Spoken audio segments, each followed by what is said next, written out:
हाँ जी, कैसे हैं आप सब दोस्तों? बढ़िया, ऑल गुड, ठीक है।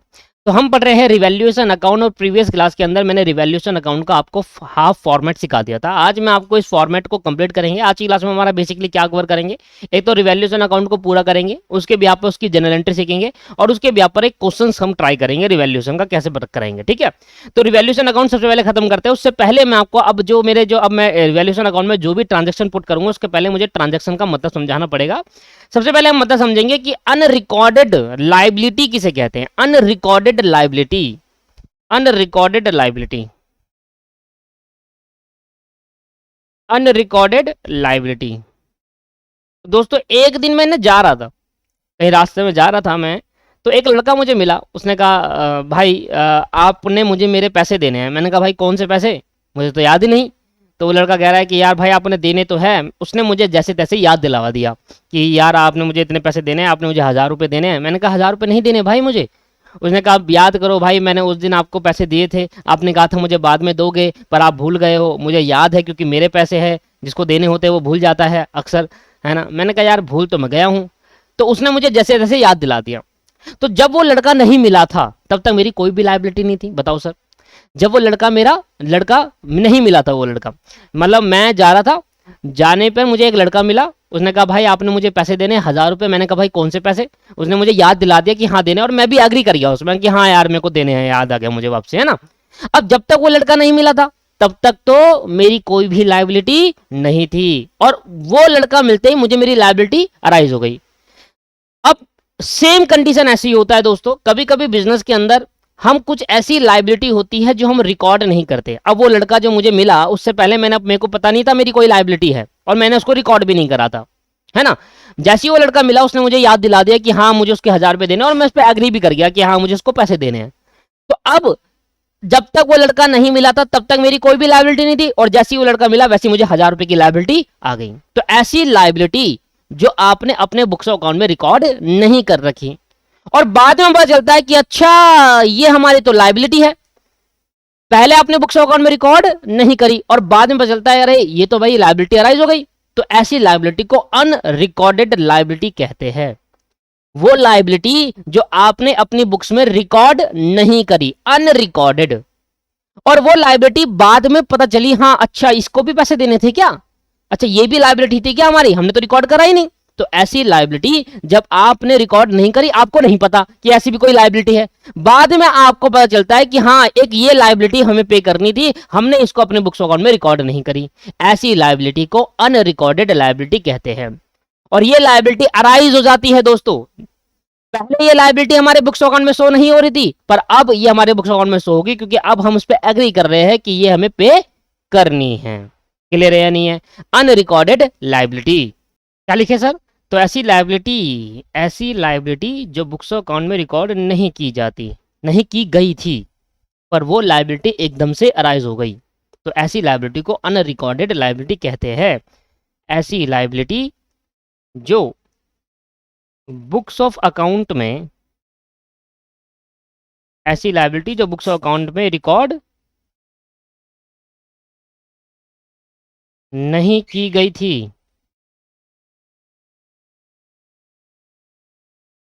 और अब वो अराइज हो गई।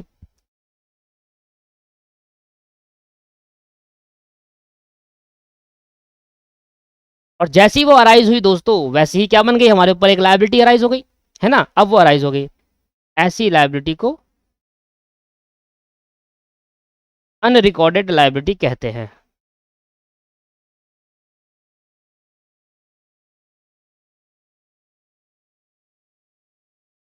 ऐसी लाइबिलिटी को दोस्तों क्या कहते हैं? Unrecorded liability.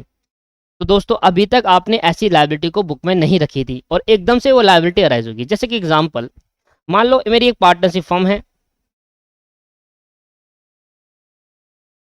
मेरी एक पार्टनरशिप फर्म है। अब पार्टनरशिप फर्म ने मिस्टर ए से लोन लिया था, मिस्टर ए से क्या लिया था? लोन लिया था। और ये जो लोन लिया, ये मिस्टर इनके लिए क्या बन गई? ये इनके लिए लायबिलिटी बन गई।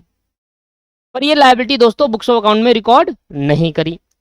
अब अब कुछ टाइम बाद मिस्टर ए आए, एक साल बाद, आफ्टर 1 ईयर, 1 साल बाद मिस्टर ए आए और मिस्टर ए ने कहा भाई लाओ हमारे पैसे दे दो, मैंने आपको पैसे दिए। तो पार्टनरशिप कहने करी भाई कैसे, कौन से पैसे, हमें तो कोई पैसा लिया ही नहीं।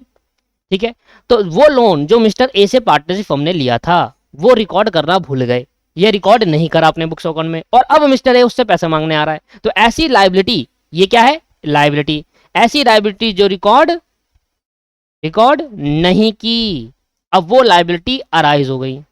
अब लोन वाली लायबिलिटी, लोन मांगने लगा,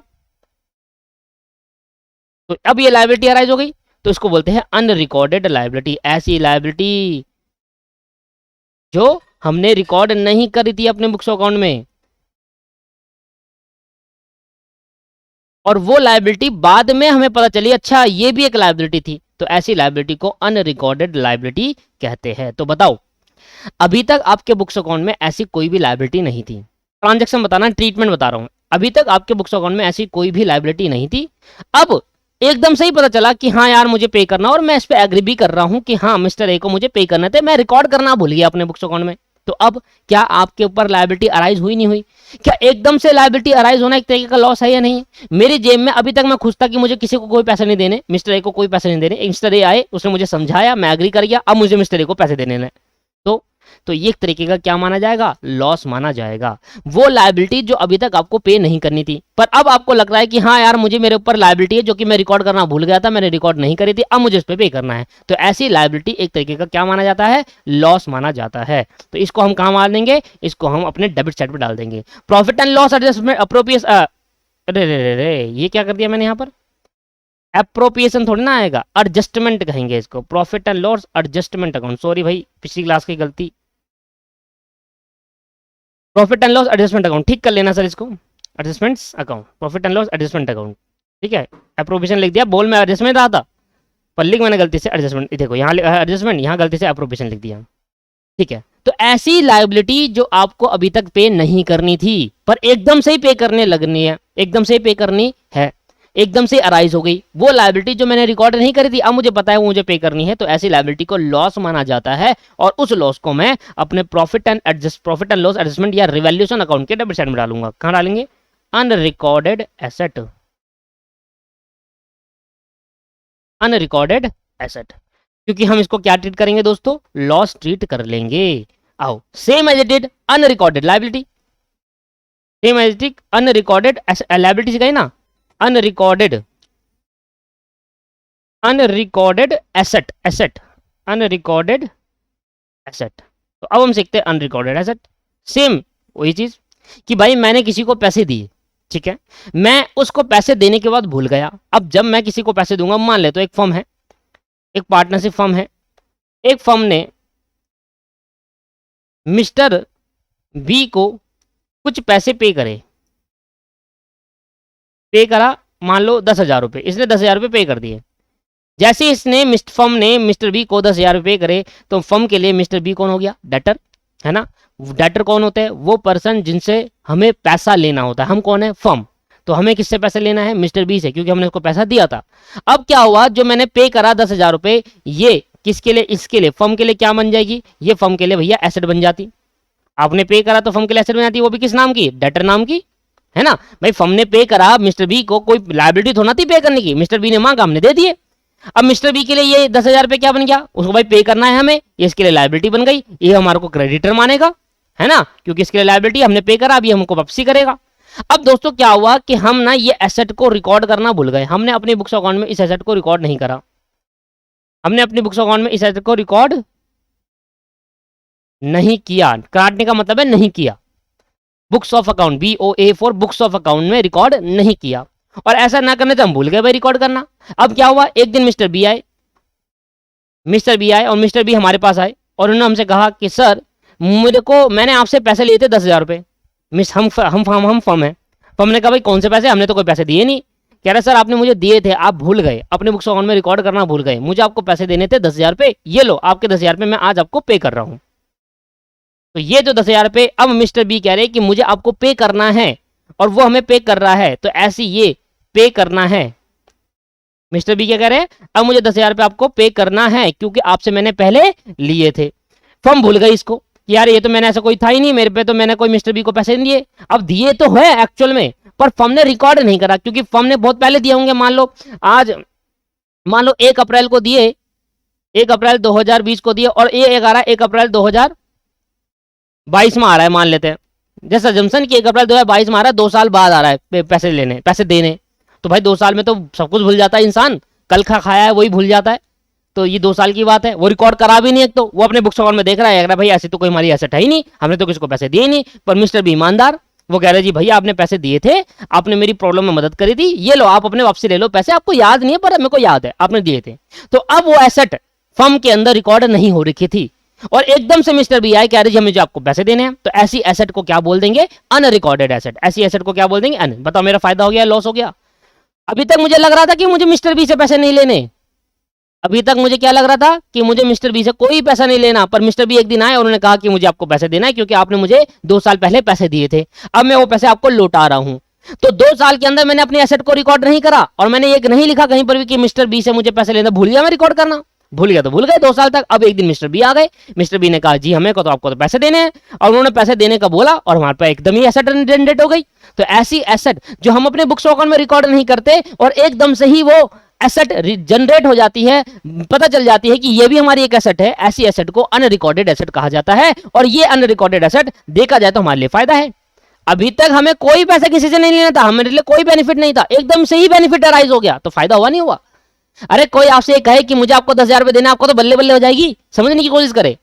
अभी तक आपको बिल्कुल अपने बुक्स अकाउंट में ये लिखा हुआ है कि मुझे किसी से पैसा लेना, ऐसा कहीं नहीं लिखा हुआ आपकी बुक्स अकाउंट में। और एकदम से एक पर्सन आता है, नहीं मुझे आपको 10,000 रुपए देने, आप तो खुशी खुशी लोगे, अब देखोगे भी नहीं, लेने की बात है तो खुशी खुशी लेंगे, है ना? तो ये होगी अनरिकॉर्डेड एसेट। तो ऐसी एसेट जो हम अपने बुक्स अकाउंट में रिकॉर्ड नहीं करते, पर एकदम से ये एसेट अराइज हो जाती है, ऐसी एसेट को अनरिकॉर्डेड एसेट कहा जाता है, और ये हमारे लिए बेनिफिट प्रॉफिट होता है। और अगर ये प्रॉफिट हो गया तो हम अपने रिवैल्यूएशन अकाउंट को इस प्रॉफिट को कहां भेजेंगे? डेबिट साइड पर, क्रेडिट साइड पर। और ये एडजस्टमेंट क्यों कर रहे हैं? क्यों अनरिकॉर्डेड एसेट को भेज रहे हैं? क्यों प्रॉफिट मान रहे हैं? इसको अनरिकॉर्डेड एसेट को प्रॉफिट मान रहे हैं, अनरिकॉर्डेड लायबिलिटी को हम लॉस मान रहे हैं। ऐसा इसलिए मान रहे हैं दोस्तों, क्योंकि हम ये जितना भी एसेट का बढ़ना, एसेट का घटना, देखो एसेट नहीं थी बढ़ गई, अभी तक एसेट मेरे बुक्स अकाउंट में नहीं थी बढ़ गई, इंक्रीज इन एसेट है या नहीं है?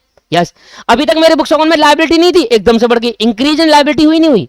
आप इसको प्रॉफिट मान लो या ऐसा कह लो इंक्रीज इन एसेट, एकदम से इंक्रीज हो गई। अभी तक मेरे बुक्स अकाउंट में कोई भी एसेट शो नहीं हो रही थी एसेट डेटर के नाम की, एकदम ये एसेट बढ़ गई, तो इंक्रीज इन एसेट हो गई। और एसेट का बढ़ना क्या होता है बताओ? एसेट का बढ़ना प्रॉफिट होता है। और आप ऐसे इसमें भी ये कह सकते हो भाई अनरिकॉर्डेड लायबिलिटी, अभी तक मेरे बुक्स अकाउंट में कोई भी लायबिलिटी शो नहीं हो रही थी, एकदम से लायबिलिटी शो हो रही है, एकदम से लायबिलिटी अराइज हो गई, तो इसको बोलते हैं इंक्रीज इन लायबिलिटी। और लायबिलिटी का बढ़ना क्या होता है? लायबिलिटी का बढ़ना हमेशा लॉस होता है, है ना? लायबिलिटी का बनना हमेशा लॉस होता है दोस्तों। तो ये होगी इंक्रीज इन लायबिलिटी, हमारे लिए एक तरीके का लॉस, इसलिए हम इसको डेबिट साइड में या तो लॉस बोलकर डेबिट साइड में डाल दो, या आप बोल दो लायबिलिटी का बढ़ना डेबिट साइड, है ना? लायबिलिटी का बढ़ना क्या होता है? Debit side, increase in liability. और इंक्रीज इन एसेट कहां आएगा? यहां आएगा। तो क्या लिख दूंगा यहां पर? वाह, ये 2 क्यों लिख रहा हूं? ये दोस्तों मेरी गलती होती रहती है, तो इसको थोड़ा इग्नोर करें। बाय बाय आएगा, और बाय बाय कर देंगे इसको। अनरिकॉर्डेड, यार आज बहुत गलती हो रही है, यहां आएगा अनरिकॉर्डेड लायबिलिटी, और यहां आएगा अनरिकॉर्डेड एसेट। ठीक है, थोड़ी आज पता नहीं क्या गलती हो रही है। अनरिकॉर्डेड एसेट, इसको ठीक कर लीजिएगा आप।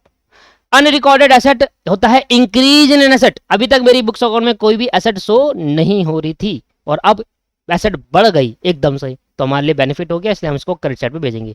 बताओ होता क्या अनरिकॉर्डेड एसेट? ऐसी एसेट जो हम अपने बुक्स अकाउंट में शो नहीं कर रखी, रिकॉर्ड नहीं कर रखी, ऐसी एसेट जो बुक्स ऑफ अकाउंट में रिकॉर्ड नहीं हो रखी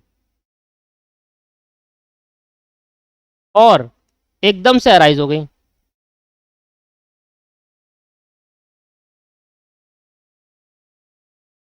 एकदम से अराइज होगी एसेट्स, ऐसी एसेट को अनरिकॉर्डेड एसेट कहेंगे। वो एसेट जो रिकॉर्ड नहीं करी थी एकदम से अराइज होगी, ऐसी एसेट को क्या बोलेंगे? अनरिकॉर्डेड एसेट कहेंगे। और इंक्रीज इन एसेट हमारे लिए क्या होता है? बेनिफिट होता है। क्या क्लियर है या नहीं है? 2 बातें क्लियर है? हाँ जी सर। तो अभी 2 मैंने आपको सिखा दी बातें, आगे बढ़े, अब आगे सीखते हैं और बातें। अगला कॉन्सेप्ट मैंने कहा था ना, ये क्यों प्रीवियस क्लास में ये हो ही नहीं पाता, बिकॉज कि प्रीवियस क्लास में पहले मुझे समझाना पड़ता ना अनरिकॉर्डेड एसेट क्या है, तभी तो ट्रांजेक्शन बताता। अब डायरेक्ट डाल देता, ये हवा में नहीं समझाता भाई, मैं लिख लिख के समझाता हूँ, मेरी आदत ऐसी है कुछ, ठीक है। जितना हम लिखेंगे उतना हमें कॉन्सेंट्रेशन बढ़ता है, ये हमेशा याद रखना। जितना आप पढ़ोगे आपका कॉन्सेंट्रेशन उतना कभी नहीं बढ़ेगा, जितना आप लिख कर करोगे चीजों को उतना आपका ध्यान वहीं रहता है, इसलिए हम लिख कर करते हैं हमेशा चीजों को। अब क्या कॉन्सेप्ट है, एक और कॉन्सेप्ट है, लास्ट के बाद खत्म हो जाएगा। Expense on reconstitution of firm, expense on reconstitution, expense on reconstitution of firm. जब मैं फर्म का रिकॉन्स्टिट्यूशन करता हूं, अब वो चेंज इन पीएसआर की वजह से हो रहा हो, चाहे वो एडमिशन की वजह से हो रहा है, चाहे रिटायरमेंट, चाहे डेथ या अमलगमेशन की वजह से हो रहा हो, जब भी फर्म का रिकॉन्स्टिट्यूशन होता है दोस्तों, तब कुछ खर्चे होते हैं, तब कुछ क्या होते हैं, खर्चे होते हैं। अब इन खर्चों का ट्रीटमेंट कैसे करा जाए, एग्जाम्पल की तरह समझते हैं कि क्या सिचुएशन है इसकी। अब देखो ये एक फर्म है और फर्म के हैं 3 पार्टनर, ए, बी और सी। फर्म के 3 पार्टनर है, ठीक है। अब ए, बी, सी, तो भैया फर्म, जब मैं बात कर रहा हूं फर्म की, तो समझ लेना तीनों पार्टनर एग्री है। तो फर्म ने डिसाइड करा कि क्यों ना हम इस बार अब प्रॉफिट शेयरिंग रेशियो चेंज करते हैं। फर्म का डिसाइड होने का मतलब क्या है, तीनों पार्टनर का डिसाइड होना। फर्म के डिसाइड होने का मतलब क्या होता है, तीनों पार्टनर डिसाइड कर रहे हैं, और तीनों पार्टनर ने डिसाइड करा कि हम अपना प्रॉफिट शेयरिंग रेशियो चेंज करेंगे। और प्रॉफिट शेयरिंग रेशियो चेंज करने का मतलब हो गया रिकॉन्स्टिट्यूशन करना, है ना। हम ना प्रॉफिट शेयरिंग रेशियो चेंज करेंगे, तो फर्म ने कहा अब प्रॉफिट शेयरिंग रेशियो चेंज करने से सारा एग्रीमेंट, ओल्ड एग्रीमेंट को कैंसिल करके नया एग्रीमेंट बनाना होगा। ओल्ड एग्रीमेंट को कैंसिल करके न्यू एग्रीमेंट बनाएंगे। अब दोस्तों जब न्यू एग्रीमेंट बनाएंगे तो इसको बनाने के लिए इन पार्टनर को आकर साथ मिलना होगा। अब ये पार्टनर तीनों साथ मिलेंगे, ए पार्टनर मिल रहा है, बी पार्टनर मिल रहा है और सी, तीनों ने मिलकर न्यू एग्रीमेंट कंसेंट के साथ बनाया है। न्यू एग्रीमेंट कंसेंट मतलब म्यूचुअल अंडरस्टैंडिंग के साथ, म्यूचुअली अंडरस्टैंडिंग के साथ बनाया है। अब मेरी बात सुनना ध्यान से, जब ये तीनों पार्टनर आते हैं ना दोस्तों और मिलकर एक नया एग्रीमेंट बनाते हैं, तो इसमें लगता है टाइम, इसमें लगता है टाइम। और टाइम जब जब लगेगा तब तक उस टाइम के आपको पैसे देने होंगे। टाइम के देंगे पैसे, कैसे भाई, आप किसी कंपनी के अंदर जॉब कर रहे हो, ठीक है, ध्यान देना, आप किसी कंपनी के अंदर जॉब कर रहे हो मतलब अपना टाइम उस कंपनी को दे रहे हो, फिर उस पर काम कर रहे हो। तो बेसिकली देखा जाए तो अगर मैं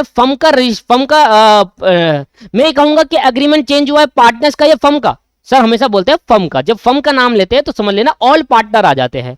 तो जब मैं फर्म का पार्टनर, फर्म के एग्रीमेंट में चेंजमेंट कर रहा हूं, ओल्ड एग्रीमेंट खत्म करके नया एग्रीमेंट बना रहा हूं, तो ये पार्टनर जो मिलकर इसको बनाते हैं, पार्टनर जो कंसेंट लेकर अपने म्यूचुअल अंडरस्टैंडिंग के साथ इसको बनाते हैं, तो पार्टनर का लगता है दोस्तों टाइम, उस टाइम पीरियड पे कोई और काम नहीं होता, फिर यही काम होता है। और इस टाइम पीरियड के फर्म क्या देगी, फर्म देगी भैया पैसे, किसको, पार्टनर्स को। पैसे देने पड़ेंगे किसको, पार्टनर्स को।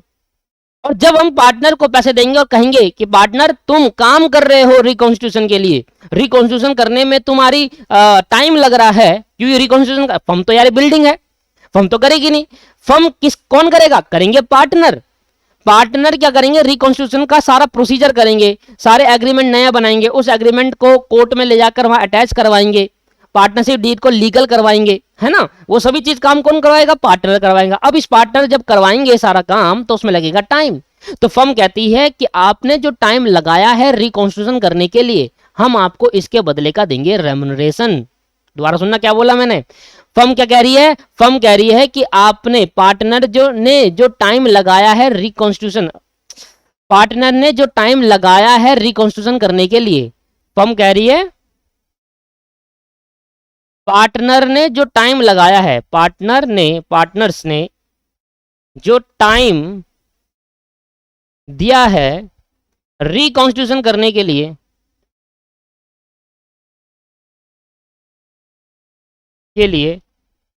तो उस टाइम के पैसे देगी फर्म।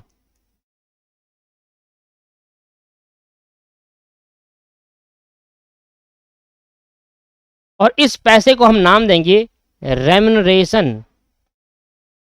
रेम्युनरेशन मतलब कुछ पैसे दिया जाएगा। अब रेम्युनरेशन जो दिया जा रहा है वो किस लिए दिया जा रहा है? ये रेम्युनरेशन दिया जा रहा है अगर मैं रिकॉन्स्टिट्यूशन कराता हूं, रिकॉन्स्टिट्यूशन के लिए दिया जा रहा है रेम्युनरेशन। ध्यान समझना, ये रेम्युनरेशन के दिया जा रहा है रिकॉन्स्टिट्यूशन ऑफ फर्म के लिए। भाई सुनो मेरी बात, अब मेरी बात ध्यान सुनो भाई और बहन ध्यान सुनना।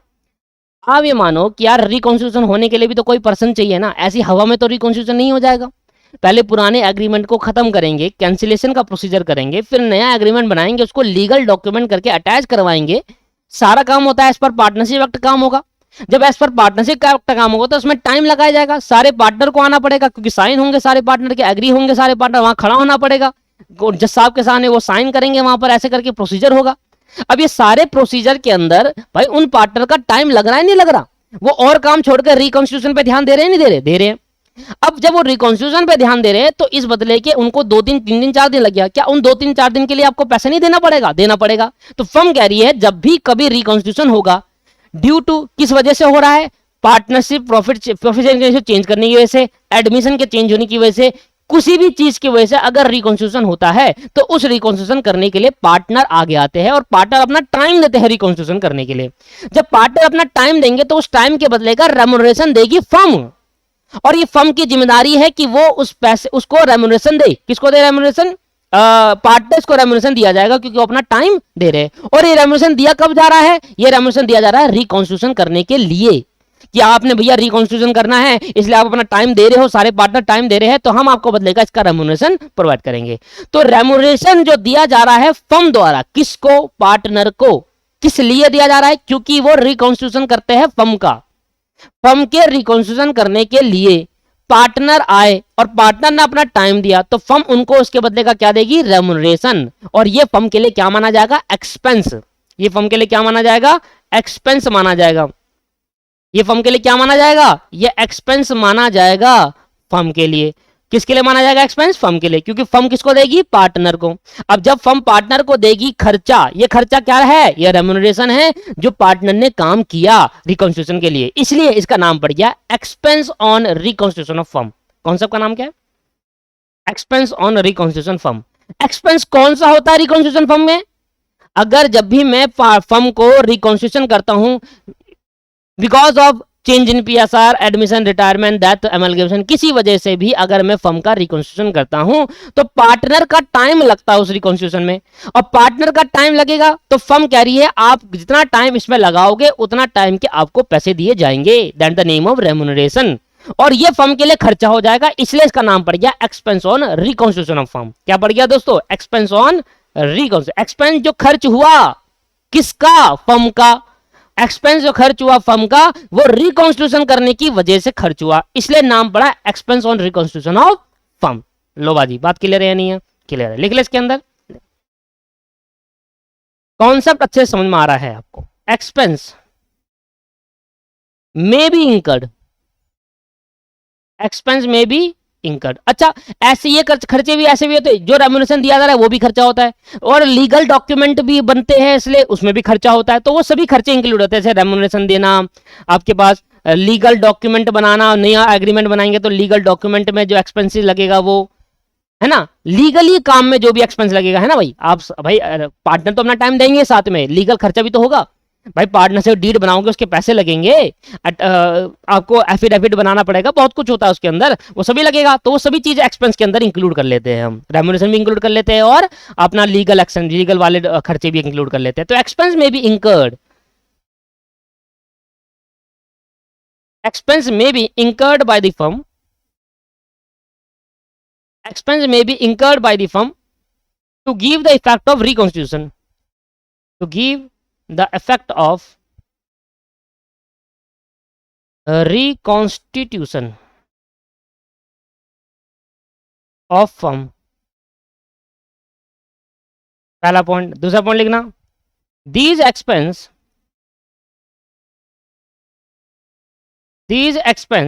may be incurred, these expense may be incurred as a remuneration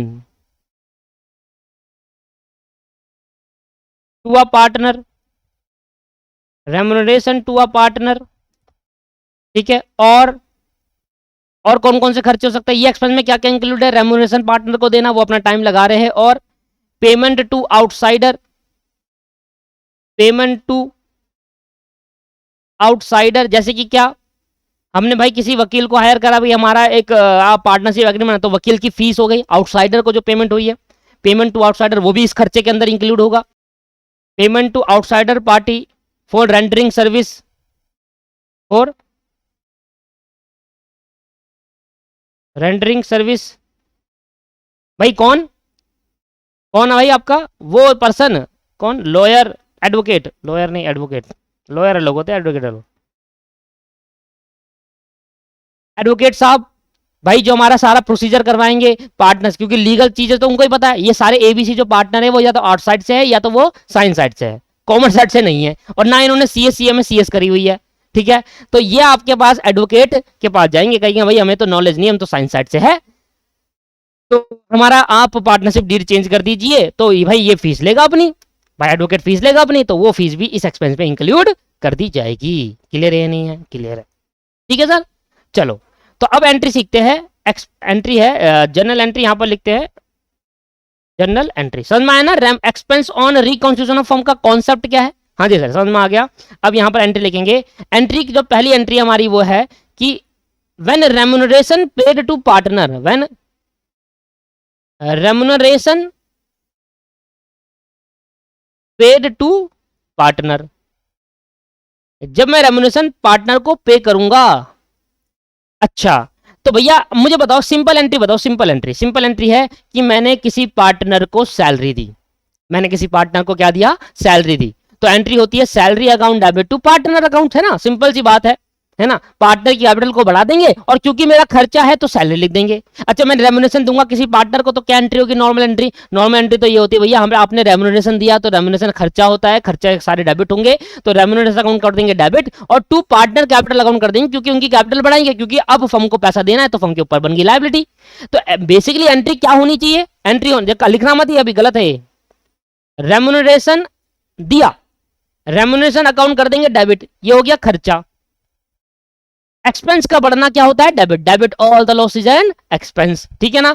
और to partners capital account, to क्या करेंगे, टू पार्टनर्स कैपिटल अकाउंट, और पार्टनर कैपिटल क्यों बढ़ा देंगे, क्योंकि ये खर्चा जो रेम्यूनरेशन देना है वो किसने देना है, फर्म ने, और किसको देना है, पार्टनर को, तो इसलिए फर्म के ऊपर क्या बन गई, liability in the name of the capital. Clear है नहीं है, तो ये खर्चा, ये इनकम नहीं है, इनकम फर्म की होती है दोस्तों, ये लायबिलिटी है फर्म, हम फर्म के पॉइंट, इनकम किसकी, पार्टनर की, फर्म की क्या है, लायबिलिटी, क्योंकि देना है, इसलिए ये लायबिलिटी है। पार्टनर कैपिटल अकाउंट क्रेडिट क्यों है, इनकम वजह से नहीं, लायबिलिटी है फर्म की, इस वजह से हम फर्म के पॉइंट ऑफ व्यू से अकाउंटिंग करते हैं, पार्टनर के पॉइंट ऑफ व्यू से अकाउंटिंग नहीं करते, समझ में आया। पार्टनर के लिए इनकम है वो अच्छी बात है, पार्टनर के लिए इनकम है वो अच्छी बात है, पर हम तो अकाउंटिंग फर्म के पॉइंट ऑफ व्यू से कर रहे हैं, तो फर्म के लिए क्या है, ये फर्म के लिए इनकम थोड़ी ना है, ये तो खर्चा है, खर्चा डेबिट कर दिया ठीक है, पर क्रेडिट क्या करूं, क्योंकि किसको देना है, किसको देना है, ये मुझे राम को सैलरी पे करनी है, पे करी नहीं, पे करनी है, एंट्री बताना, राम को सैलरी पे करनी है, एंट्री क्या होगी, salary account debit to Ram account, bank account नहीं होगा, जब सैलरी पे कर दूंगा, सैलरी पेड 10,000 तब आता है salary account debit to bank account, salary payable to Ram, तो होती है salary account debit to Ram, Ram को क्रेडिट क्यों कराए, आपका क्या है वो राम, आपके ऊपर लायबिलिटी जनरेट हो गई क्योंकि आपको सैलरी देनी है, same as it is remuneration firm को देना है, किसको, पार्टनर को, तो एंट्री क्या होगी, रेम्यूनरेशन अकाउंट डेबिट, क्योंकि खर्चा है, debit all the losses and expense, और पार्टनर कैपिटल अकाउंट क्या होगा, क्रेडिट, क्योंकि लायबिलिटी का बढ़ना क्रेडिट होता है और लायबिलिटी का घटना डेबिट होता है। बट दोस्तों रिवैल्यूएशन अकाउंट क्या कहता है, कहता है जब भी आप रिकॉन्स्टिट्यूशन करोगे, जब भी आप रिकॉन्स्टिट्यूशन करोगे और कोई भी खर्चा होगा रिलेटेड टू रिकॉन्स्टिट्यूशन, तो आप उसको रेम्यूनरेशन के नाम से शो नहीं करेंगे, आप उसको रिवैल्यूएशन के नाम से शो करेंगे, और ये खर्चा रिवैल्यूएशन के नाम से इसलिए शो करेंगे क्योंकि हम उस खर्चे को रिवैल्यूएशन अकाउंट में डेबिट कर देंगे। जो खर्चा रेम्यूनरेशन दिया जा रहा है पार्टनर को, सुनना, जो खर्चा जो एक्सपेंसेस पे किया जा रहा है पार्टनर को या किसी आउटसाइडर को, वो किस लिए पे किया जा रहा है, क्योंकि रिकॉन्स्टिट्यूशन हुआ, और रिकॉन्स्टिट्यूशन होने के लिए हमने क्या बनाया, रिवैल्यूएशन अकाउंट, कि जितना भी खर्चा होगा, जितना भी लॉसेज होगा, जितना भी प्रॉफिट होगा, उसका नेट देखेंगे। तो हमने कहा दोस्तों अब इस केस के अंदर जो रेम्युनरेशन की एंट्री पास मत करना, अब जो एंट्री पास होगी इस रेम्युनरेशन की जगह क्या आना चाहिए, इस रेम्युनरेशन की जगह रिवैल्यूएशन आना चाहिए। सर समझ ले क्यों आना चाहिए रिवैल्यूएशन, रीजन ये है रिवैल्यूएशन आने का कि रिवैल्यूएशन अकाउंट डेबिट करने का रीजन ये है कि जो भी रेम्युनरेशन पे किया जा रहा है पार्टनर को वो फर्म के लिए खर्चा है और इसको हम कहां ट्रांसफर कर देंगे, डायरेक्टली रिवैल्यूएशन अकाउंट में। इसलिए एंट्री होनी चाहिए revaluation account debit to partner capital account. हम पहले रेम्युनरेशन में डालेंगे, दो तरीके से कर सकते हैं, पहले आप remuneration to partner capital account कर दो, फिर रेम्युनरेशन खत्म करके ट्रांसफर कर दो रिवैल्यूएशन में, ये भी एंट्री सही होती है। क्या करने को बोला, मैंने कहा देखो remuneration account debit to partner capital account, ये लॉजिक समझ में आया, क्योंकि खर्चा डेबिट करा और इसको पार्टनर कैपिटल अकाउंट में पे करना है, पार्टनर्स को पे करना है, ये हमारी लायबिलिटी है। अगले स्टेप पे क्या करो, क्योंकि सारे खर्चे कहां जाएंगे, रिवैल्यूएशन अकाउंट, वहां से निकलेगा नेट प्रॉफिट नेट लॉस, तो रेम्युनरेशन को क्या कर दो, क्रेडिट कर दो हैं और रिवैल्यूएशन में भेज दो, और रेम्युनरेशन कैंसिल, रिवैल्यूएशन डेबिट हो गया। तो मैंने कहा डायरेक्टली कर लो ना, क्यों आप दो एंट्री पास करो, पहले आप रेम्युनरेशन क्रिएट करो फिर पार्टनर कैपिटल अकाउंट में ट्रांसफर करो। देखो कहीं कहीं ऐसा होता है कि यहाँ पर आपको डबल एंट्री पास करनी होती है और कहीं कहीं ऐसे आप डायरेक्ट भी कर सकते हैं, क्योंकि ये डायरेक्टली इसलिए कर रहे हैं क्योंकि ये जो खर्चा है स्पेसिफिकली किस लिए खर्चा करा गया है, सिर्फ रिकॉन्स्टिट्यूशन करने के लिए, इसलिए सारे खर्चों को कहां भेज दो, रिवैल्यूएशन में। नहीं तो आप अगर ऐसा करोगे ना, remuneration account debit to partner capital account, फिर रेम्युनरेशन कैंसिल कर दोगे और भेज दोगे, ट्रांसफर कर दोगे रिवैल्यूएशन अकाउंट में, तो एंट्री होगी रिवैल्यूएशन टू रेम्युनरेशन, रेम्युनरेशन से रेम्युनरेशन कैंसिल आउट हो गया, रिवैल्यूएशन टू पार्टनर आ गया, इसलिए हम कह रहे हैं डायरेक्टली कर देंगे। तो एंट्री क्या होगी, तो आज के बाद ध्यान रखना, कोई भी खर्चे related to reconstitution of firm होगा तो डायरेक्टली कहां चले जाएगा, वो रिवैल्यूएशन अकाउंट के नाम से शो किया जाएगा, रिवैल्यूएशन अकाउंट के नाम से शो किया जाएगा, पार्टनर्स कैपिटल अकाउंट। कितना आया सर ये, और जो भी आएगा यहां ले देंगे। एक्सपेंस की बढ़ने की वजह से डेबिट क्या करा, रिवैल्यूएशन, क्योंकि ना लॉसेज, रिवैल्यूएशन अकाउंट का नेचर क्या है, nominal nature, debit all the losses and expense, तो रिवैल्यूएशन अकाउंट के कहां चले आएगा, एक्सपेंस साइड में। और ये लायबिलिटी है क्योंकि हमें पे करना है पार्टनर को, हमारी लायबिलिटी बन गई। अब मुझे बताओ आपको जर्नल से लेजर पोस्टिंग करने आती है, हाँ सर बचपन में सीखा था। रिवैल्यूएशन अकाउंट अगर मैं बनाऊं तो एंट्री कहां जानी चाहिए, सर रिवैल्यूएशन अकाउंट हो रहा है डेबिट, किसकी वजह से, पार्टनर्स कैपिटल अकाउंट की वजह से। और अगर मैं पार्टनर कैपिटल अकाउंट बनाऊंगा तो पार्टनर कैपिटल अकाउंट करूंगा क्रेडिट, किसकी वजह से, रिवैल्यूएशन की वजह से। तो ये एंट्री कहां जाएगी, दो जगह, एक तो रिवैल्यूएशन अकाउंट में जाएगी, एक पार्टनर कैपिटल अकाउंट में जाएगी। तो जब मैं रिवैल्यूएशन में भेज दूंगा तो उसमें नेट इफेक्ट डाल के ऑटोमेटिकली पार्टनर कैपिटल अकाउंट में ट्रांसफर होगी, करके दिखाएंगे आपको कैसे होगा। अभी के लिए रिवैल्यूएशन अकाउंट बना रहा हूं, तो रिवैल्यूएशन अकाउंट क्या हो रहा है, डेबिट, किसकी वजह से डेबिट हुआ, पार्टनर कैपिटल अकाउंट की वजह से।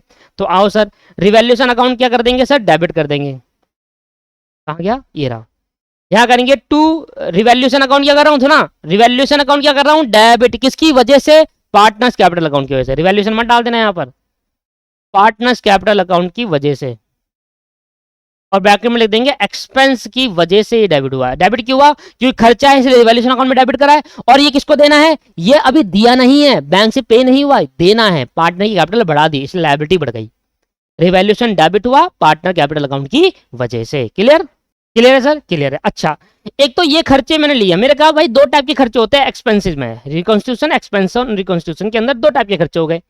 अच्छा एक्सपेंस ऑन रिकॉन्स्टिट्यूशन में,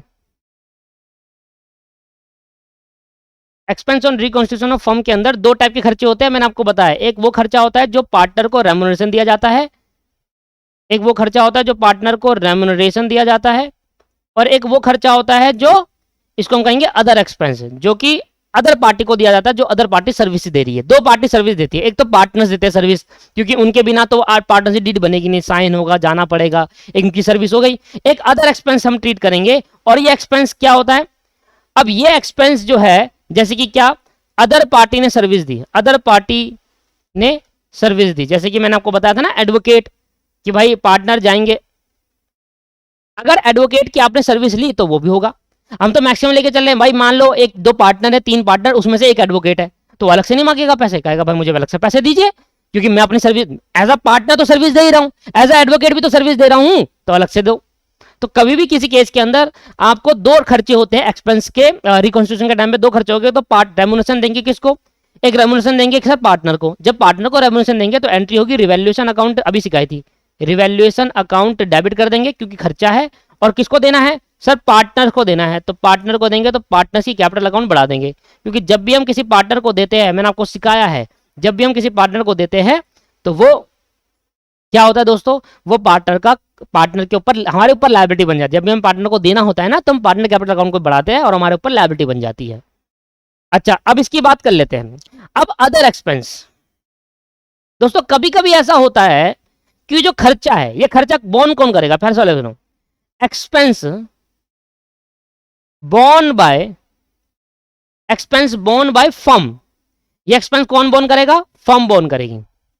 मतलब एक्सपेंस किसका माना जाएगा, फर्म का। मैंने आपको बोला, ध्यान सुना, मैं एक बात समझा रहा हूं। मैंने कहा भाई देखो, मैंने कहा आप दुकान पे जा रहे थे, मैंने कहा मुझे ना 4 पेन मंगाने हैं आपसे। मैंने कहा आप दुकान पे जा रहे हो, तो मैंने कहा भाई देखो मेरा पेन ले आने, 4 पेन ले आओ। तो आप गए, मैंने कहा पैसे दूं, आपने कहा सर नहीं कोई बात है, आप बाद में दे देना। मैंने कहा ठीक है कोई बात नहीं। तो मैंने कहा पेन ले आना मेरे लिए 4, मैंने आपको 4 पेन बताए। आप क्या है 4 पेन 200 रुपये, 50 रुपये का एक पेन मान लेते हैं, जस्ट अजम्पशन 200 रुपये का पेन आए, आपने पे कर दिया। दुकान पे गए, आपने 4 पेन खरीदा 50 वाले, आपने 200 रुपये पे कर दिए। सुनना ध्यान से क्या कह रहा हूँ, आपने जब 200 रुपये पे करे, क्या आप वो 200 रुपये मेरे से मांगोगे? हाँ भाई बिल्कुल मांगोगे, क्योंकि पेन किसने मंगाया था, मैंने मंगाया था। तो खर्चा किसका होगा, मेरा होगा या आपका खर्चा? सर खर्चा तो मेरा है, पर पे आपने कर दिया था एट द टाइम।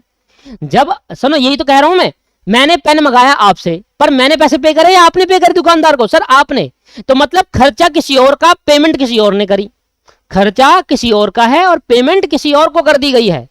समझ में आ रहा है? तो ऐसा केस भी हो सकता है दोस्तों, ये केस भी हो सकता है। ये क्या केस है, ठीक है? अब सुनो ध्यान से, अगर एक्सपेंस, सुनना ध्यान से क्या कहने की कोशिश कर रहा हूं, बहुत सारे केसेस है दोस्तों, डिटेल नॉलेज में बहुत सारे केसेस, ये हवा में नहीं होता ये सर, डिटेल नॉलेज में बहुत सारी केसेस आते हैं। मैं आपको एक एक केस बताता हूं क्या क्या हो सकता है। अब मैंने कहा देखो भाई, फर्म ने कहा भाई एक्सपेंसेस है, और सारे एक्सपेंस कौन बोन करेगा, पार्टनर, फर्म करेगी। फर्म के खर्चे है भाई, खर्चे किसके है, फर्म के। रिकॉन्स्टिट्यूशन कर कौन रहा है, फर्म कर रही है, तो खर्चे भी कौन पे करेगा, फर्म करेगी, ठीक है। अब फर्म पहले एक खर्चा तो हुआ रेम्यूनरेशन का, ठीक है, और दूसरा खर्चा हुआ अदर पार्टी का, जो अदर पार्टी हमें सर्विसेज देगा रिकॉन्स्टिट्यूशन के टाइम पे, एडवोकेट साहब। अब एक्सपेंस बोन करेगा फर्म। अगर एक्सपेंस बोन करा फर्म ने और पेड बाय भी फर्म है, पेड बाय फर्म मतलब क्या, सुना ध्यान समझना।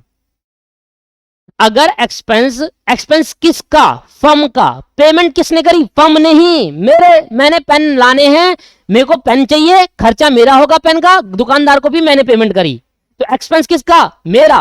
पेमेंट किसने करी, दुकानदार को मैंने करी, एक ये हो गया। एक्सपेंस मेरा है, पेमेंट आपने कर दी दुकानदार को, क्योंकि मैंने आपसे मंगाया है। एक्सपेंस मेरा, पेमेंट आपने कर दी, ये भी तो हो सकता है। मान लो आप पार्टनर हो, मैं फर्म हूं, फर्म का खर्चा है, फर्म को पेन चाहिए, फर्म का खर्चा है, और फर्म ने जाकर पेमेंट कर दी, तो एडवोकेट को किसने पेमेंट करी, फर्म के अकाउंट से पेमेंट हो गई एडवोकेट को।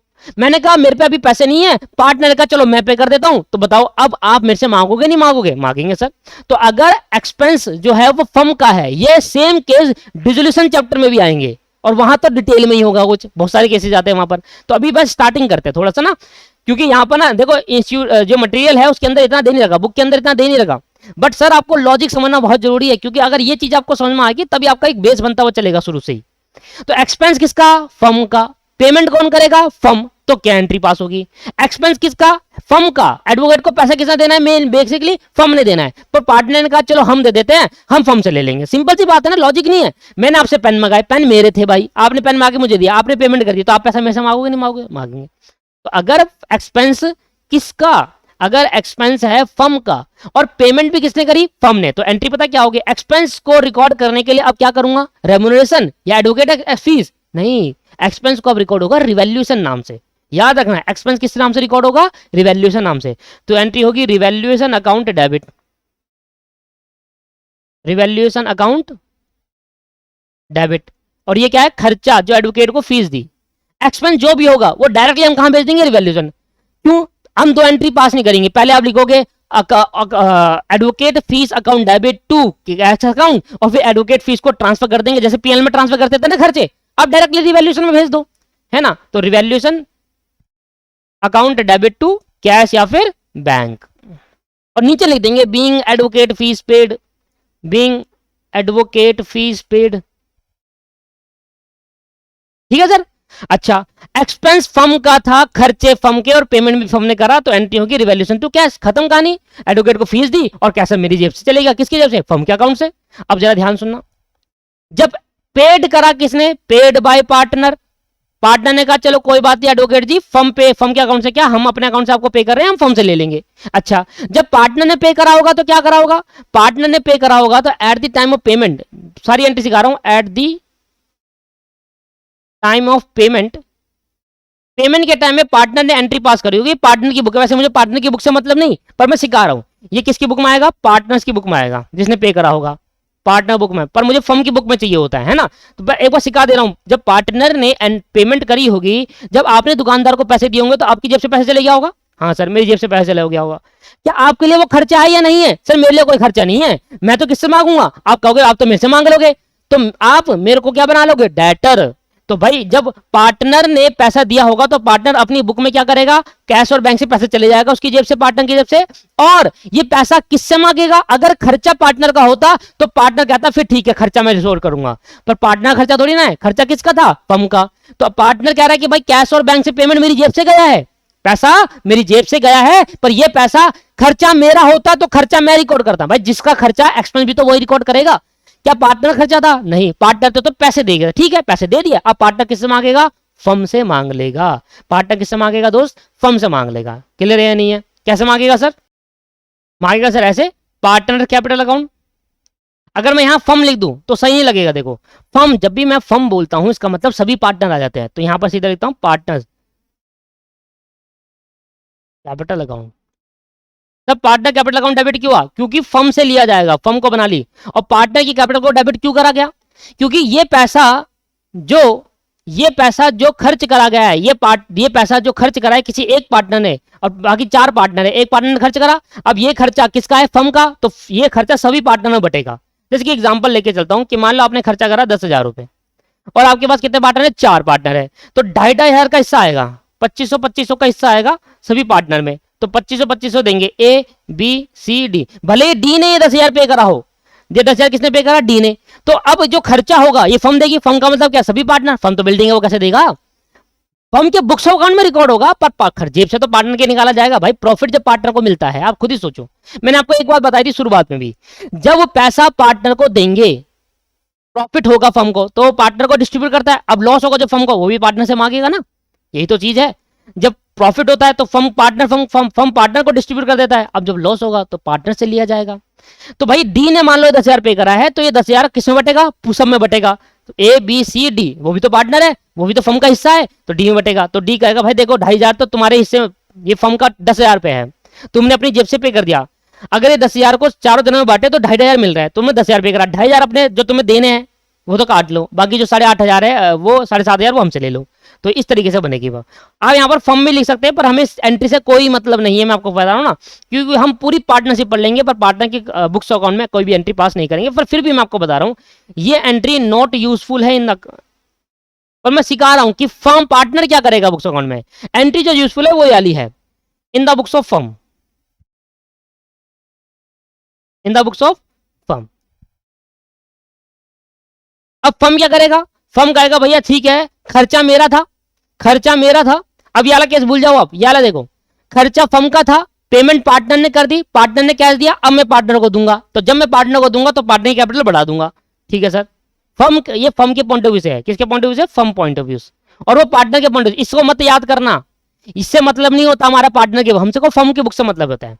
अगर पेन में जब मैंने मंगाया आपसे तो आपने पेन के पैसे पे कर दिए, ठीक है, पेन का खर्चा मेरा था, तो मैं क्या कहूंगा भाई मुझे खर्चा रिकॉर्ड करूंगा, pen account debit, pen expense account debit करके मैं रिकॉर्ड करूंगा, और टू कैश और बैंक नहीं करूंगा, क्यों, कैश और बैंक तब करता जब मैंने पेमेंट करी होती, पेमेंट किसने करी, आपने, तो मैं आपको अपनी लायबिलिटी बना दूंगा, है ना, सिंपल है नहीं है। तो to partner capital account,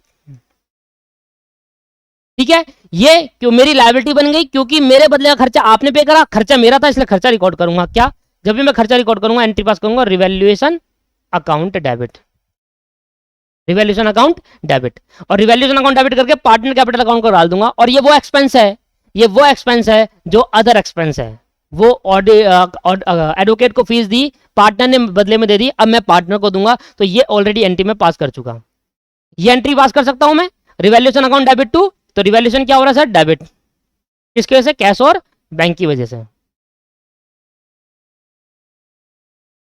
to revaluation account debit to cash और बैंक, सर रिवैल्यूएशन डेबिट होगा किसकी वजह से, कैश या फिर बैंक की वजह से, और ये आएगा एक्सपेंस। अच्छा ये एक्सपेंस है तो ऊपर वाला क्या है, ऊपर वाला रेम्यूनरेशन लिख दूं तो डिफरेंशिएट पता चल जाएगा ना। ऊपर वाला खर्चा है पर वो रेम्यूनरेशन का नाम का खर्चा है। ठीक है सर, ये वाली एंट्री वो जो अभी हमने एंट्री पास करी वाली, ये भी एंट्री पास हो गई, वही दिखा देना उसको, अलग से मत दिखाना, पार्टनर कैपिटल अकाउंट एक ही में दिखा देना यार। ये वाली एंट्री पास कर दी, हाँ ये वाली एंट्री पास कर दी, जब खर्चा फर्म का और पैसे भी किसने दिया हो, फर्म ने दिया हो, तो ये एंट्री होगी। अभी पास करा रिवैल्यूएशन डेबिट टू कैश और बैंक। अच्छा ये वाली एंट्री पास करेंगे नहीं फर्म की बुक में, ठीक है, इसको मैं काट रहा हूँ सिर्फ समझाने के लिए था। आपने पेन के पैसे दिए, आप मुझसे मांगोगे और आपका पैसा चले जाएगा, तो आप एंट्री करोगे, मुझे बना लोगे डेटर और पैसे के लिए तू कैश कर दोगे, यही होना इसको पार्ट, और सारे पार्टनर को डेटर बना लिया और आपकी जेब से पैसा चले गया, ये आप करोगे। मेरी बुक में क्या होगा, मैं कहूंगा भाई खर्चा मेरा तो रिवैल्यूएशन अकाउंट डेबिट मैं करूंगा और मुझे आपको देने पैसे दुकानदार को नहीं देने, तो मैं अपनी बुक में कहूंगा revaluation account debit to expense. ये मैं कर चुका ना एंट्री, रिवैल्यूएशन अकाउंट डेबिट करा और टू पार्टनर कैपिटल अकाउंट, याली एंट्री देखो। पर ये कौन सा खर्चा है, ये रेम्यूनरेशन वाला है या एक्सपेंस वाला है, सर एक्सपेंस वाला जो एडवोकेट को दिया है, वो पार्टनर ने दिया था, मैं पार्टनर को दूंगा, तो ये वाली एंट्री दो बार नहीं करना है, यहां पर आप एक्सपेंस भी लिख सकते हो। ठीक है सर, ये नहीं है, ठीक क्लियर है, नहीं है, रेम्यूनरेशन के नाम का भी दे सकते हैं पार्टनर, और अगर पार्टनर हमारे ब्याह पर, फर्म के ब्याह पर पे कर दे तो उसको खर्चे के नाम का भी देंगे, तो यही हो जाएगा दोनों केस। क्लियर है या नहीं है, क्लियर है। अच्छा सर और सुनो, मैंने कहा था ना बड़ा कॉन्सेप्ट है, ये छोटे मोटे कॉन्सेप्ट नहीं है, खत्म हो रहा है, बड़ा कॉन्सेप्ट है, ध्यान सुना। अब ना फर्म और पार्टनर के बीच में एक डीलिंग होती है, फर्म और पार्टनर्स के बीच में एक डीलिंग होती है, ऑल पार्टनर्स के बीच में जो reconciliation, at the time of reconciliation dealing क्या होती है, ध्यान सुनना। दो तरीके की डीलिंग हुई, फर्म कह रही है पार्टनर से देखो भाई हम आपको सिर्फ रेम्यूनरेशन देंगे और जो अदर एक्सपेंस होगा वो हम पे करेंगे अलग से, आपको जितना आपका बनता है वो आपको पे कर दिया जाएगा और जितना भी एक्स्ट्रा खर्चा होगा वो हम पे करेंगे। सुनना, फर्म क्या कह रही है, भाई हम आपको रेम्यूनरेशन देंगे सिर्फ, जिसके अंदर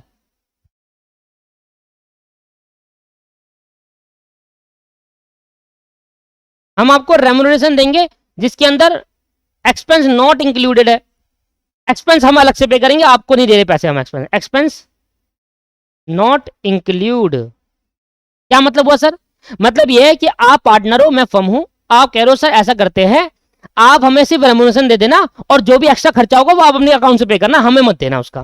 ठीक है सर, फर्म ने कहा ठीक है भाई अदर एक्सपेंस को मैं पे करूंगा, other expense borne by firm. और ये केस एक केस 1 होता है जिसको मैंने आपको ऑलरेडी करा दिया ऊपर, ऑलरेडी डन अबव, ऊपर मैंने ऑलरेडी करा दिया है, ऑलरेडी डन अबव। ठीक है, अब दूसरा केस क्या होता है वो सुनना, इसकी एंट्री पास नहीं कराई। केस नंबर 2, केस नंबर 2 है कि फर्म के साथ डीलिंग हुई पार्टनर्स की,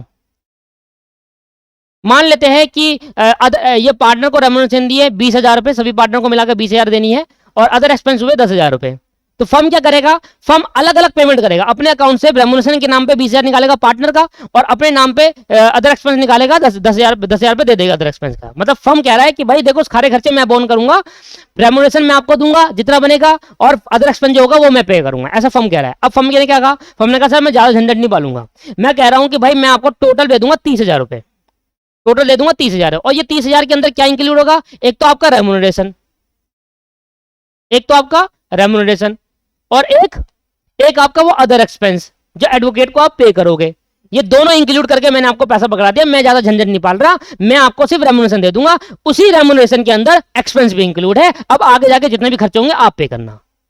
समझ में आया कॉन्सेप्ट, दो चीज है, एक फर्म कह रही है कि नहीं हम तो आपको सिर्फ रेम्यूनरेशन देंगे और एक्स्ट्रा जो खर्चा होगा वो हम अलग से पे करेंगे, मतलब ये इसका मतलब हुआ कि रेम्यूनरेशन तो पे करेगी ही फर्म, जो अदर एक्सपेंस होगा वो कौन करेगा, वो भी फर्म ही करेगी। केस नंबर 1 मतलब borne by firm, other expense borne by firm. अब इस वाले में क्या कहा कि इसमें कहा भी हम तो भाई ऐसा है कि हम आपको रेम्यूनरेशन के नाम पे दे देंगे पैसा, हम आपको सारा पैसा किसके नाम पे देंगे रहे, और इस रेम्यूनरेशन के अंदर इंक्लूड होगा एक्सपेंस भी जो आप अदर एक्सपेंस पे करें, इंक्लूड अदर एक्सपेंस। भाई अब आपको अब जो भी खर्चा होगा, अब सारे पार्टनर क्या कहेंगे, ऑल पार्टनर कहेंगे भाई ठीक है हमें 30,000 रुपए दो, अब जो भी खर्चा होगा ना अदर एक्सपेंस को वो हम अपनी जेब से पे करेंगे, आप हमें सिर्फ 30,000 दे दो। वो ना ठेकेदारी नहीं करते, दो तरीके होते हैं घर बनाने के, एक तो ठेकेदार को पकड़ लो, कहा भाई हम तो आपको 5 लाख रुपए देंगे आप हमारा घर बनाकर तैयार कर दो, दूसरा कहा नहीं भाई ऐसा नहीं, मटेरियल हम खुद अपने पैसों से लेकर आएंगे और ठेकेदार जो है तुम्हारी जो लेबर है वो हम अपने दे, होता नहीं होता, यही तो केस है। मान लो ये ठेकेदार है, हमने कहा ठेकेदार से भाई देखो, फर्म ने कहा भाई इस पार्टनर से भाई देखो सारा खर्चा आप दिया करो, हम तो आपको एक नेट अमाउंट दे देंगे 30,000 रुपए, अदर एक्सपेंस जितना होगा वो अपनी जेब से दो। अब वो 30,000 से ज्यादा हो जाए, कम हो जाए, या 1,000 हुआ, हमें मतलब नहीं, हमने आपको अदर एक्सपेंस के नाम के 10,000 रुपए दिए हैं, अब उस पर 10,000 के 5,000 खर्चा करो, 15 करो, हमें मतलब नहीं, हम तो 30,000 देंगे आपको, ठीक है। यही होता है ना। घर बनाने के टाइम पे क्या होता है, घर बनाने के टाइम में दो तरीके होते हैं, या तो जो ठेकेदार होता है जो घर बनाता है उसको हम क्या करते हैं, सिर्फ लेबर रेट का पैसा देते हैं कि भाई तू काम करते जा, अपने जो लेबर है वो, जो भी मटेरियल आएगा वो हमारी जेब से होगा। ये है केस नंबर 1 कि अदर एक्सपेंस भी हमारी जेब से और जो लेबर रेट है वो भी हमारी जेब से। अब हमने कहा ठेकेदार को देखो भाई हमारा इतना टाइम नहीं है अदर एक्सपेंस हमारे, आपके पास टाइम है, आपका काम ये है, हम आपको नेट अमाउंट देंगे 5 लाख रुपए, अब इस 5 लाख में आपको हमें 2 मंजिल बनाकर तैयार करना है, 1 मंजिल या 2 मंजिल बनाकर तैयार करना है, जितना मटेरियल लगेगा आप लगाओ, हम तो आपको 5 लाख रुपए देंगे। अब आपका ज्यादा मटेरियल लगाओ कम लगाओ वो आपका ऊपर है, आपका लॉस है। समझ में आया 2 केस, और यही वो केस है बेसिकली, आप देखो ना प्रैक्टिकल आपसे कनेक्ट कर रहे हैं चीजों को। अब देखा, ध्यान सुनना, इसमें क्या हुआ था, इसमें ये हुआ था जरा, इसमें 2 केस निकले थे। पहला केस, पहले पार्टनर को, पहले फर्म इसमें रेम्यूनरेशन दिया पार्टनर को, फर्म ने रेम्यूनरेशन दिया पार्टनर को। मैं डिटेल में ले गया हूं ये चीजें क्योंकि एक ही बार होना है, बार बार नहीं होना, ठीक है ना। एक क्लास लगेगी कोई बात नहीं, मैं चाहता था इसको 2 एंट्री में समझा के खत्म कर देता, इतना आपको माइंड को खोलता नहीं। अब देखो माइंड आपका खुल रहा है, जानबूझ के खोल रहा हूं मैं, चाहता तो एक एंट्री, पता बुक के अंदर, अगर बेसिकली बुक के अंदर देखो क्या एंट्री है, बुक के अंदर एक ये एंट्री है, एक एंट्री, और एक यहां पर करूंगा एक एंट्री, ये बस 2 एंट्री, ये कुछ नहीं है और एंट्री। बट समझे दोस्तों ये डिसोल्यूशन में आएगा, और जब आप डिसोल्यूशन करोगे, यही चीज जब डिसोल्यूशन पढ़ोगे तो आप कहोगे ये तो पढ़कर आए हुए हैं, तो आपको इजी लगेगा चीजें। समझ में आ रहा है? चलो कोई बात नहीं, एक क्लास और लग जाएगी, कोई फर्क नहीं पड़ रहा है इससे। देखो फर्म ने रेम्यूनरेशन दिया, अब फर्म ने एक्सपेंस पे करा। अब ये एक्सपेंस में 2 केस होते हैं, ये एक्सपेंस या तो पे कर दे, बोन तो फर्म करेगा, बोन मतलब एक्सपेंस किसका, फर्म का, पे कौन करेगा, फर्म, एक केस, और कभी कभी पे कौन कर देता है, पार्टनर, दूसरा केस, फिर हम पार्टनर को देते हैं, यही तो कराया अभी मैंने केस नंबर 1 में, यही तो करा। ये देखो रेम्यूनरेशन तो दे दिया, ठीक है, अदर एक्सपेंस कौन बोन करेगा, फर्म। अब फर्म बोन कर रहा है, कभी कभी क्या होगा, पे कौन कर देगा, फर्म, और कभी कभी पे कौन कर देगा, पार्टनर। अगर फर्म बोन कर रहा है, फर्म ही पे करता है तो बात खत्म। अगर फर्म का खर्चा है और पार्टनर पे कर देता तो अब फर्म को पार्टनर को देना होगा, हो गया ना केस खत्म। केस नंबर 2 में क्या था, अब आ जाओ, जब मैं रेम्यूनरेशन देंगे तो एक फिक्स अमाउंट का रेम्यूनरेशन दे देंगे, उस रेम्यूनरेशन के अंदर खर्चा इंक्लूड है। हमने क्या करा, फर्म ने क्या करा, फर्म ने एक रेम्यूनरेशन दे दिया और इस रेम्यूनरेशन में इंक्लूड है एक्सपेंस, तो एक्सपेंस इंक्लूड है। अब जो भी एक्सपेंस होगा वो कौन बोन करेगा, एक्सपेंस बोन बाय फर्म, क्योंकि एक्सपेंस तो दे दिया ना फर्म ने रेम्यूनरेशन के नाम के अंदर। अब मान लो 30,000 रुपए दिए हैं, इस 30,000 में बोला भाई तुम्हारा रेम्यूनरेशन भी है और उसके अंदर खर्चा भी है जो अदर एडवोकेट को दोगे, तो अब जो एक्सपेंस होगा वो बोन करेगा कौन, बोन बाय पार्टनर्स, क्योंकि उसका पैसा उनको पहले से मिल गया in the name of remuneration. अब खर्चा जो भी होगा आगे वो कौन बोन करेगा, पार्टनर बोन करेगा। अब जब खर्चा पार्टनर बोन करेगा तो खर्चा किसका माना जाएगा, पार्टनर का, और खर्चा पार्टनर माना जाएगा तो पेड किसने करा, paid by partner, paid by partner. अगर पार्टनर पे करेगा तो अच्छी बात है, फिर तो बात ही खत्म हो गई। कभी कभी ऐसा होता है कि खर्चा, देखो कभी कभी ऐसा होता है, तो फर्म ने कहा कि भाई ये लो 30,000 रुपए, इसमें अपना रेम्यूनरेशन भी हो गया और वो अदर एक्सपेंस भी हो गया। पर कभी कभी होता है कि पार्टनर ना पे करके फर्म पे कर देता है other expense, paid by firm, paid by firm. बल्कि पे किसको करना था, हमने तो अलग से दे दिया था ना पैसा, हमने अलग से पैसा दे दिया था उसका अदर एक्सपेंस का, अदर एक्सपेंस के नाम का अलग से पैसा दे दिया है जब पार्टनर को, तो पार्टनर आगे बोन करेगा उसको। खर्चा किसका माना जाएगा, पार्टनर का। हमारा तो एक ही खर्चा है रेम्यूनरेशन, हमें तो एक ही एंट्री पास करेंगे, कौन सी वाली, हम तो कहेंगे भाई हमारी तो ये वाली एंट्री पास होगी सिर्फ पैसे देने की, और एंट्री होगी रिवैल्यूएशन अकाउंट डेबिट, ये मैं ऑलरेडी कर चुका, टू पार्टनर कैपिटल अकाउंट। 30,000 से कर दूंगा, पहले सिर्फ रेम्यूनरेशन से कर रहा था 20,000 से, अब 30 से करूंगा क्योंकि इसके अंदर खर्चा भी इंक्लूड है, एक ही एंट्री पास करूंगा मैं। और फर्म दूसरी एंट्री तब पास करेगा कि कभी कभी ऐसा होता है, अब आगे के देखो, आप पार्टनर हो, मैंने कहा लो भाई 30,000 रुपए पकड़ो, आपने कहा ठीक है सर, अब मैंने कहा इस 30,000 में आपका रेम्यूनरेशन भी है और वो अदर एक्सपेंस जो है अब आप बोन करना, हमारा कोई मतलब नहीं उससे। अब आपने अदर एक्सपेंस मैंने 5,000 रुपए, आपने कहा भाई आप बोन नहीं कर पाए, आपने बोन तो आपका खर्चा तो आपका माना जाएगा पर पे आप नहीं कर पाए। कभी कभी होता है कि आप पे कर दिया, आपने पे कर दिया, अगर आपने पे कर दिया तो बात ही खत्म, मुझे इसकी एंट्री करनी भी नहीं है, इसकी एंट्री मुझे करनी भी नहीं है। पर कभी कभी ऐसा होता है, क्योंकि मैं फर्म की बुक बना रहा हूं, कभी कभी होता है कि पे आपको करना था क्योंकि मैं आपको पैसे दे चुका उसके बदले का, पर कभी कभी फर्म पे कर देती है, आपके उस टाइम पैसे नहीं होते, तो क्या हो गया, अब मैं पार्टनर की कपड़े से काट लूंगा भाई, तो क्या हो गया यार, मैंने आपने मेरी हेल्प करी थी पहले, तो अब मैं भी आपकी हेल्प कर रहा हूं, मैं फर्म हुआ पार्टनर, आप अदर एक्सपेंस पे नहीं कर पा रहे, कोई बात नहीं, मैं फर्म मैं कर देता हूं पे आपको करना था ना, क्योंकि मैं उसके बदले का आपको पैसे दे चुका था। अब पे आपको करना था, आप नहीं कर पाए तो फर्म ने पे कर दिया। अब जब फर्म ने पे कर दिया तो वो जो पे जितना फर्म ने करा होगा वो अब आपसे मांग लिया जाएगा। बस एंट्री क्या होगी, पहली एंट्री होगी पे करने की, पेमेंट करने की, पेमेंट बाय फर्म। अगर जब फर्म पेमेंट करेगा तो क्या कहेगा, वो कहेगा सिंपल सी बात है भाई, टू कैश और बैंक से उसका पैसा चले जाएगा नहीं जाएगा, फर्म का, फर्म के बुक्स में सोच रहे हैं हम, फर्म का पैसा कैसे बैंक से चले जाएगा और किससे मांगेगा, वो पार्टनर से। तो जिस पार्टनर को पेमेंट करनी थी उस पार्टनर कैपिटल अकाउंट, पार्टनर से मांग लिया जाएगा, पार्टनर कैपिटल अकाउंट। सिंपल सी बात है यार, आपको पे करना था क्योंकि मैं आपको बदले के पैसे दे चुका हूं पहले, आपने पे नहीं करा, मैंने पे कर दिया, कोई बात नहीं, मैं आपकी कैपिटल से डिडक्ट कर लूंगा, ठीक है, वो पैसा तो मांगूंगा ही नहीं, मैं क्यों, आपको दे चुका हूं ना, अलग से फिर मैं क्यों करूं, अगर मैंने कर भी दिया आपकी हेल्प के लिए तो पैसा आपसे काट लिया जाएगा, पार्टनर कैपिटल अकाउंट से पैसा डिडक्ट करूंगा, मेरी लायबिलिटी हो जाएगी कम, है ना। मान लो मुझे 10,000 रुपए देने थे, 5,000 मैंने पे कर दिए आपके बदले के, तो अब 5,000 काट लूंगा, लायबिलिटी कम हो गई इसलिए डेबिट, और पैसा गया एसेट का, एसेट कम हो गई इसलिए क्रेडिट। पैसे का जाना क्या होता है, एसेट, एसेट का कम होना होता है।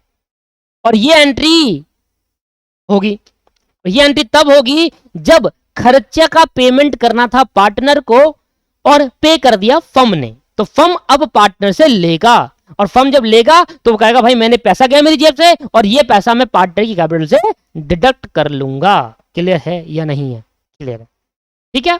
तो इस तरीके से ये एंट्री भी थी, ये एंट्री भी है, पर इस एंट्री का रोल कहां पर आएगा, सिर्फ और सिर्फ पार्टनर कैपिटल अकाउंट में आएगा। देखो ना यहां रिवैल्यूएशन कहां है, यहां तो पार्टनर कैपिटल अकाउंट है, तो पार्टनर कैपिटल अकाउंट जब बनाऊंगा तो वहां इस एंट्री का रोल आएगा और कहीं नहीं आएगा। बस तो अब मेरा रिवैल्यूएशन अकाउंट हुआ खत्म, और ये था पूरा डिटेल रिवैल्यूएशन अकाउंट, क्योंकि इसके बाद नहीं कराने वाला भाई मैं, इतना टाइम लग गया इस रिवैल्यूएशन अकाउंट को समझाने में, आप खुद ही समझदार हो कि जी जान से पढ़ा रहा हूं मैं आपको, पूरी जी जान से लगा के पढ़ा रहा हूं, पर यह है कि पढ़ाऊंगा दोबारा नहीं पढ़ाऊंगा ये, क्योंकि इतना टाइम नहीं है दोबारा पढ़ाने का, आगे कोर्स पूरा कंप्लीट कराना है ना, इसलिए इसलिए मैं शुरू से कहता हुआ आ रहा हूं कि भाई ढंग से पढ़ लेना, ढंग से पढ़। तो यहां पर लिखेंगे profit transfer to,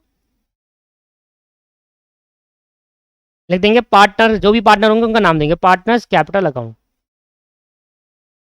profit transfer to partner capital, star लगा रहा हूं, स्टार का मतलब है वन एट अ टाइम, एक ही बार, क्या पता लॉस हो जाए, तो यहां लिख देंगे बाय लॉस ट्रांसफर टू